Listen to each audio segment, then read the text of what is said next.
ang buhok. So today, nakatipid ko.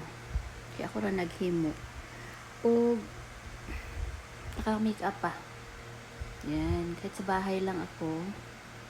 Kailangan gwapo-gwapa po. Naka-make up pa na siya. Naka-highlights. Eyelashes pa na siya. Balik kong eyelashes si Pura, pero hindi ko sure lamay ba siya. Hindi siya kaayo siya taas. Tapos nagbutang po ko direct black para mataas-taas akong ilong. Bisag na sa Rabalay. Hindi ba? Ready to go. Anytime you can go. Tapos nagbutang ko hair color sa akong hair. Burgundy.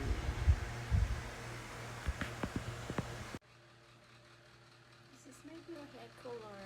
Ako lang naghimo. Pero look at this. This from here.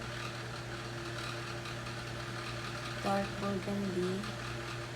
Kasi mauna siya ang original na nagtubo na never nakatikim o hair color. So, mauna ni siya. Tapos, pero ang sagawa, mauna naka-highlights. So, dali na kayo siya nagtipid ang iyang color. Both side.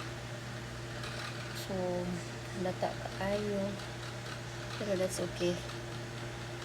At least, wala ang ako ang panalagsang uban. Panalagsa pa. Dili kadaghan. That's nice. I like the color but it's not matching.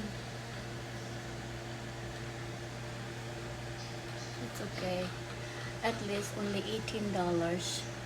Palit na ako sa online. Dali ra gamiton. Dili pod ka ay baho.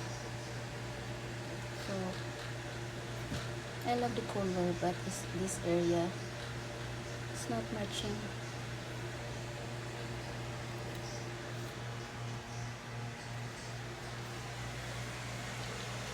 It's okay.